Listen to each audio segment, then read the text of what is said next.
Baga gara YouTube chaanaalii kootii Jarmanii in Oromoo jedhutti nagaan dhuftanii. Mata dureen har'aa isiniif qabadhee dhufee mata duree yeroo baay'ee anaanis namoota Jarmanii yeroo jalqabaaf barachaa jiran illee kan rakkisu mata duree nishtii fi kaayin kan jedhu.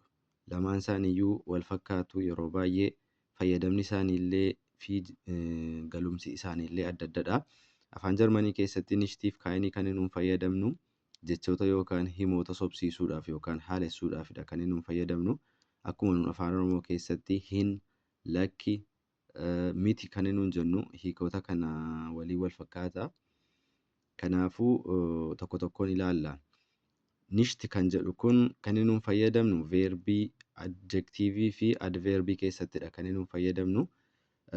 Yoo veerbii, adjektiivii fi adveerbii kana adda baasuun isinitti cime akka adda baasuuf isiniif salphatutti waan xiqqoo as isiniif kaa'een jira. Veerbii jechuun gochima kan ibsu yoo ta'u, wanta tokko gochaa wanta tokko kan ibsu, fakkeenyaaf taa'uu, deemuu, nyaachuu, ka'uu, bituu, wantoota nuun jennu bakka gocha kan ibsu marti veerbii jedhama. Akkuma afaan Jarmanii keessatti taa'uu, sitzen,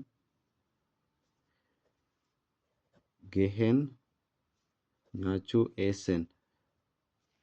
Warri nuun jennu kun veerbii namooti baay'inaan beektu jedhee man yaada. Veerbii kana dikshiinarii irrallee galtanii ilaaluu dandeessu, gosoota veerbii. Akkasuma adjektiivii jechuun immoo ibsa maqaa jechuudha afaan Oromoodhaani. Ibsa maqaa jechuun laafaa, cimaa, gaarii, gadhee, diimaa, gurraacha kan nuun jennu kun adjektiivii jedhamu.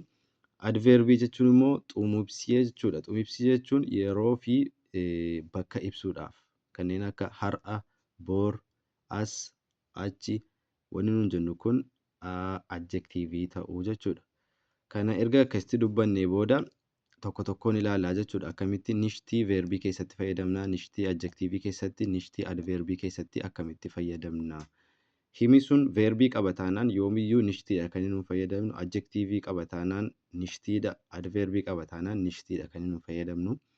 Amma tokko tokkoon ilaalaa jechuudha. Gochima keessatti nishtii yeroo fayyadamnu dhuma hima sanaa yookaan immoo veerbii boodadha kan nuun galchinu. Fakkeenyaaf asitti mee haa ilaallu. Ishgehee nisht. As keessatti veerbiin isa kamidhame? Veerbii jechuun deemuu, ka'uu, taa'uu erga jenneeti. Gehee kan jettu kun veerbii agarsiisti jechuudha. Kanaafuu nishtiin veerbii boodadha kan inni dhufe yoo agartan asitti. Ishgehee nisht. Ani hin deemu. Ishkoome hoytee nisht. Asittis yoo ilaalle nishtiin dhumarra dhufa. Koomee jecha dhufuu kan jedhu yoo ta'u, koomeen kun veerbiidha. Veerbii boodadha kan nishtiin galee jechuudha. Ani har'a hin dhufu. Ishkoome hoytee nisht. Kan akka kanatti erga hubanneeti. Adjektiivii keessatti immoo akkam akka inni ta'e ilaalla. Adjektiivii keessatti immoo yeroo fayyadamu nishtiin adjektiivii dura gala. Adjektiiv kan nuun jennu akkuma gararraa kanatti dubbanne cimaa, laafaa, gaarii, gadhee kan nuun jennu yoo ta'u, afaan Jarmanii keessatti immoo guut, miudee warra nuun jennu kun adjektiiviidha. Kanaafuu adjektiivii keessatti nishtii kan nuun fayyadamnu das ist nicht gut. Sun gaarii miti. Das ist nicht, sie ist nicht müde. Isheen hin dadhabne.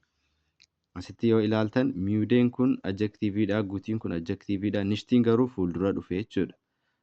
Asitti yoo agartan.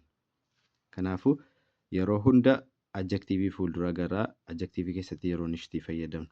Adveerbii keessatti yookiin immoo xumibsa keessatti yeroo fayyadamnu immoo adveerbiin akkuma isa kanaa dura gala. Adveerbii dura. Adveerbiin kanneen akka hier, as, hoytee, har'a kan nuun jennu. Nishtiin kun dura galaa jechuudha. Kanaa wajjin wal fakkaata. Ishkoome nisht hoytee ani har'a hin dhufu. Woont nisht hier inni as hin jiraatu jechuudha.